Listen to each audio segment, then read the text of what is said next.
আসসালামু আলাইকুম। Hello everyone, সবাইকে জানাই গুড ইভিনিং। সবাই কেমন আছেন? আশা করছি সবাই ভালো আছেন। আলহামদুলিল্লাহ, আল্লাহ পাক আমাকেও ভালো রেখেছে। আজকে চলে এসেছি দুইটা রেসিপি নিয়ে একসাথে, বাঁধাকপির পাকোড়া অ্যান্ড নারিকেলের পুলি পিঠা। কথাটা শুনেই সবাই বুঝতে পারছেন কি লোভনীয় নাস্তা এই দুইটা। আর একই সাথে দুইটা নাস্তা রেডি করতে অবশ্যই একটু ঝামেলা হবে। কোনো ব্যাপার না, আপনারা শুধু সাথে থাকুন এবং দেখতে থাকুন। তো প্রথমেই আমি বাঁধাকপি সুন্দর করে কুচি কুচি করে কেটে ধুয়ে নিয়েছি। তারপর একটু লবণ দিয়ে এটা চটকিয়ে মাখতে হবে।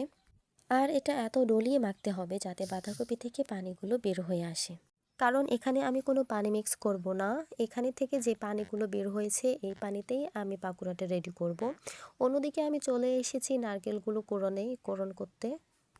কারণ একই সাথে দুইটা নাস্তা বুঝতেই পারছেন, অবশ্যই হাতকে চালু করতে হবে। আর মেয়ে মানুষ বলে কথা ভাই, মেয়ে মানুষকে অবশ্যই চালু হতে হবে, তা না হলে শ্বশুরবাড়ির বিভিন্ন কথা শুনতে হবে। তো আপনাদের সাথে কথা বলতে বলতে আমি নারকেল অলরেডি কিছুটা কুটিয়ে ফেলেছি।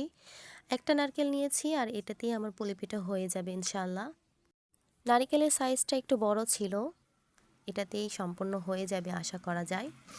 অল্প করে বানাবো, খুব বেশি না। তারপর আমি চলে আসলাম সেই বাঁধাকপির কাছে। এখানে মেজারমেন্ট অনুযায়ী সব কিছু আমি দিয়ে দিব।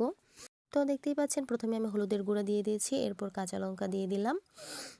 তারপর দিয়ে দিচ্ছি আদা রসুন বাটা। আদা রসুন বাটা খুবই কম দেব। আর এখানে পেঁয়াজের দেওয়ার কোনো দরকারই নাই, কারণ বাঁধাকপির পাকোড়াতে পেঁয়াজ একদমই লাগে না।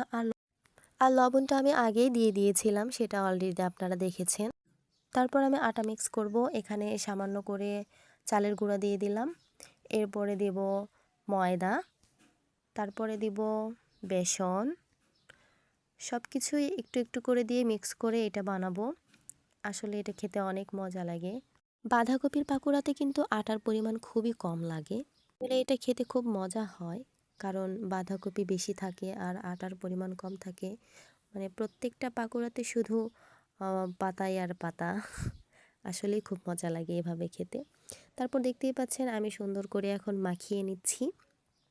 এভাবে কিছুক্ষণ একটু মাখবো।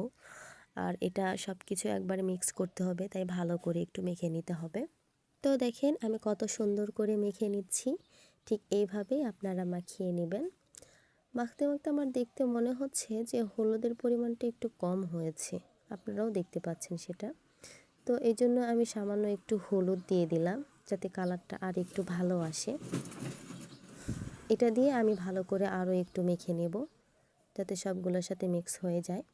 আরও একটা টিপস যেটা আমি বাকি রেখেছি, সেটা হচ্ছে এই বাঁধাকপির পাকোড়াটা আরও সুস্বাদু করার জন্য ধনিয়া গুঁড়া এবং জিরা গুঁড়া আমি ভেজে রেডি করে রাখছিলাম, সেটা দিয়ে দিলাম। এটা দিলে আরও টেস্টটা অনেক বেড়ে যায়।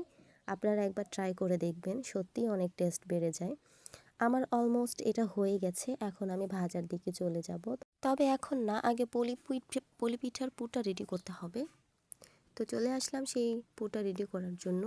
এখানে নারকেলটা কড়াইতে দিয়ে দিয়েছি। আর নারকেলের যে পানি ছিল সেই পানি দিয়ে নারকেলটা আগে চটকিয়ে আমি মেখে নিয়েছি। এটা হাতে ডলিয়ে অনেকক্ষণ ধরে মাখতে হয়। তারপরে এখানে সামান্য গুড় দিয়েছি, তারপরে তেজপাতা দিয়েছি, দারচিনি দিয়েছি, এলাচ দিয়েছি। এটা দিয়ে এখন সুন্দর করে আরও মেখে নেব। এটা হাতে আগে বেশি করে মেখে নিলে পরে এটা পুরটা সুন্দরভাবে রেডি হয়ে যায়, সেটা দেখতেই পাবেন। তারপরে এটা মাখানো হয়ে গেছে, আমি এটা গ্যাস অন করে গ্যাসের চুলাতে দিয়ে দিলাম। এখন এটা সুন্দর করে নাড়াচাড়া করে এটা আমি সুন্দর করে রেডি করে নেব। তো দেখতে পাচ্ছেন আমি তো একটু মিষ্টি টেস্ট করলাম যে মিষ্টিটা কেমন হয়েছে, একটু কম মনে হইল। তো আর একটু গুড় দিয়ে দিয়েছি, দিয়ে এটা এখন অনবরত নাড়তে হবে যাতে লেগে না যায়। নারকেলের এই পুরটা রেডি করতে অবশ্যই খেয়াল রাখতে হবে, কারণ এটা একদমই কম আছে, আস্তে আস্তে জাল দিয়ে এটা রেডি করতে হবে। এদিকে জাল দিচ্ছি আর এদিকে নাড়াচাড়া করছি, আর এটা নেড়ে নেড়ে আস্তেভাবে এটা রেডি করতে হবে। তো দেখতে পাচ্ছেন এভাবে শুধু অনবরত আমি নাড়বো।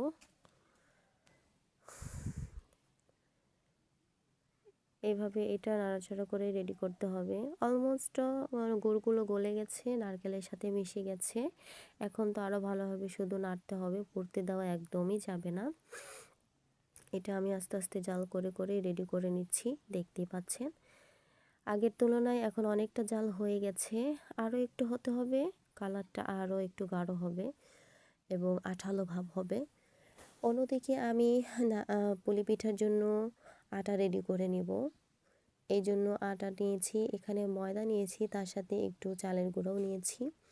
এটা এখন আমি পানির মধ্যে দিয়ে সেদ্ধ করে নেব।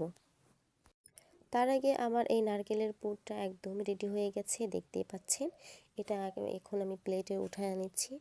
এটা প্লেটে সম্পূর্ণভাবে উঠে নিয়ে সাইড করে রেখে দেবো ঠান্ডা হওয়ার জন্য, কারণ এটা ঠান্ডা না হলে একদমই বানানো যাবে না। তাই এটা সম্পূর্ণ ঢেলে নিয়ে ফ্যানে দিয়ে এটা আমি ঠান্ডা করে নেব। অন্যদিকে পানি গরম দিয়ে দিয়েছি, যেখানে আমি আটাগুলো সিদ্ধ করব। তো আমার অলরেডি সব কিছু পুরগুলো ঢালানো হয়ে গেছে। এটা এখন আমি ঠান্ডা করার জন্য রেস্টে রেখে দেব।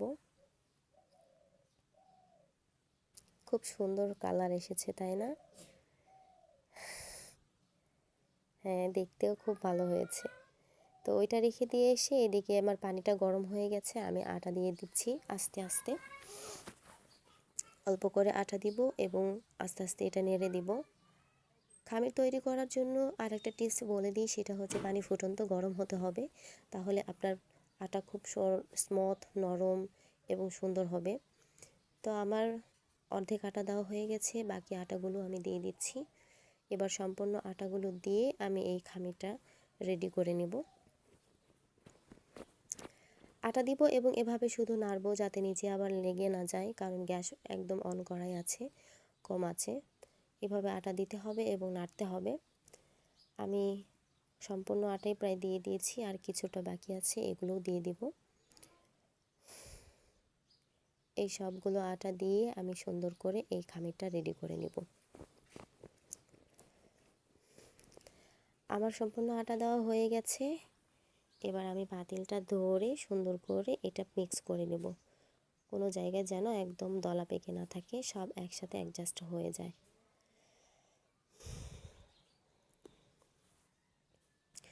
তো দেখতে পাচ্ছেন আমার আটা মিক্স করা একদমই কমপ্লিট। এটা আমি ঠান্ডা হওয়ার জন্য অন্যদিকে রেখে দিয়েছি। তারপরে চলে এসেছি সেই বাঁধাকপির পাকোড়াটা একদম রেডি করার জন্য। এখানে কড়াই বসিয়ে দিয়েছি, তেলও দিয়ে দিয়েছি, গ্যাস অন করেছি।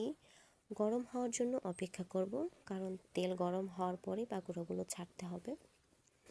একটু অপেক্ষা করে তেল গরম হয়েছে কিনা এটা বোঝার জন্য আমি সামান্য পরিমাণে পাকোড়াটার আটা একটু দিয়ে দিয়েছি। এটা বোঝার জন্য আপনারাও টেস্ট করতে পারেন।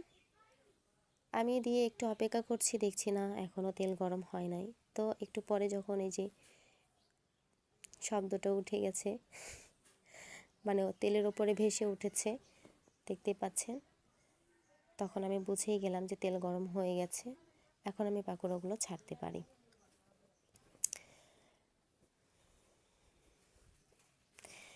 তেলটা গরম হয়ে গেছে, দেখতেই পাচ্ছেন বুটবুট শব্দ উঠে গেছে।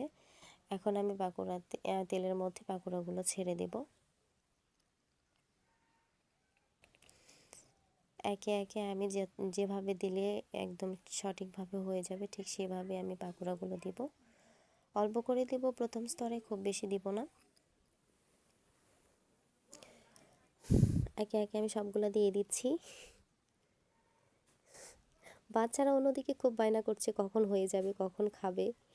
আমিও একটু লোভনীয় আছি, কখন খাবো। তো এই তো অলরেডি এক পাশে হয়ে গেছে, লাল হয়ে গেছে, দেখতেই পাচ্ছেন। আমি উল্টে দিয়েছি অন্য পাশে হওয়ার জন্য। বাঁধাকপির পাকোড়া একবারে অলমোস্ট আমার রেডি।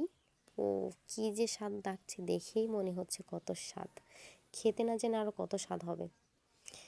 হয়ে গেছে, এখন আমি উঠায় নেব।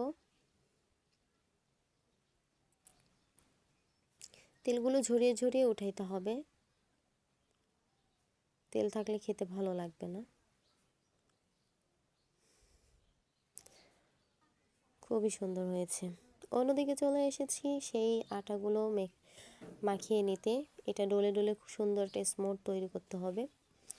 সব কিছু কাছে নিয়ে বসে পড়েছি এখানে। এখন পুলি পিঠা বানানো শুরু করে দিয়েছি। আমার ছোট বোন, আমার একটা বড় আপু এবং আমি। আমরা সুন্দর করে পিঠাটা বানাচ্ছি। আর সবাই একসাথে পিঠা বানাতে কিন্তু আসলে খুবই মজা হয়, যে কার পিঠা কতটা সুন্দর ডিজাইনে বানানো হচ্ছে। একজন আরেকজনেরটা দেখে দেখে এরকম করে আমরা বানাই।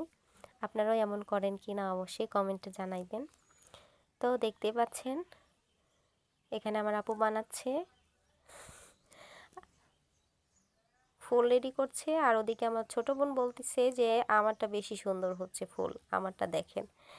তা আমি বলতেছি যে না, দুইটাই খুব সুন্দর হয়েছে। আপুটা অলরেডি রেডি হয়ে গেছে, ওদিকে আমার ছোট বোনও বানাচ্ছে।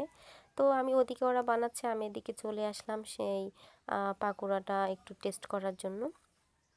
ওয়াও, এটা খেয়ে দেখি অনেক সুস্বাদু হয়ে গেছে। আমার অলমোস্ট বাঁধাকপির পাকোড়া বানানো রেডি। এবারে আমি হচ্ছে পুলি পিঠাটা রেডি করার জন্য তেলের মধ্যে পুলি পিঠা দিয়ে দিলাম। পিঠার পরিমাণ বেশি দেওয়া যাবে না, কারণ এগুলোর সাইজ একটু বড়। আমি 5টা দিয়েছি, অল্প অল্প করে এটা ভেজে নেব। তো এভাবে আমি তেলের মধ্যে দিয়ে দিয়েছি। এখন এটা সুন্দর করে ভাজার জন্য অপেক্ষা করব। আর পুলি পিঠা ভাজার জন্য জোরে একদমই আগুনটা জোরে দেওয়া যাবে না, লো হিটে রাখতে হবে। তো দেখতেই পাচ্ছেন আমার পুলি পিঠা অলরেডি ভাজা হয়ে গেছে। এটা প্রথমবার আমি এটা উল্টিয়ে দিয়েছি 2 পাশটা সুন্দরভাবে হওয়ার জন্য। সুন্দর একটা ব্রাউন কালার এসে গেছে, আমি বুঝতে পারছি এটা হয়ে গেছে। আপনারাও দেখতে পাচ্ছেন খুব সুন্দর কালার এসেছে, চতুর্দিকটা হয়ে গেছে, খুবই মুচমুচে দেখতে হয়েছে। এখন আমি তেলগুলো সুন্দর করে ঝরিয়ে ঝরিয়ে উঠিয়ে নেব। ওয়াও, কি যে কালার আসছে, মাশাল্লাহ, খেতেও মনে হচ্ছে খুবই সুস্বাদু হবে। এক পর্ব হয়ে গেছে, দ্বিতীয় পর্বের জন্য আমি আরও পুলি পিঠা দিয়ে দিলাম। এভাবে প্রত্যেকটা পিঠাগুলো আমি সুন্দর করে ভেজে নেব, যতগুলো রেডি করেছি। মাশাল্লাহ, আমার পিঠাগুলো রেডি হয়ে গেছে, দেখতেই পাচ্ছেন। আমি সবগুলো উঠিয়ে নিচ্ছি। দেখতে এত লোভনীয় হয়েছে, কি বলবো আপনাদেরকে। আশা করছি খেতেও অনেক মজা হবে। তো আমার সব কিছু রেডি, বিদায় নিচ্ছি এবার।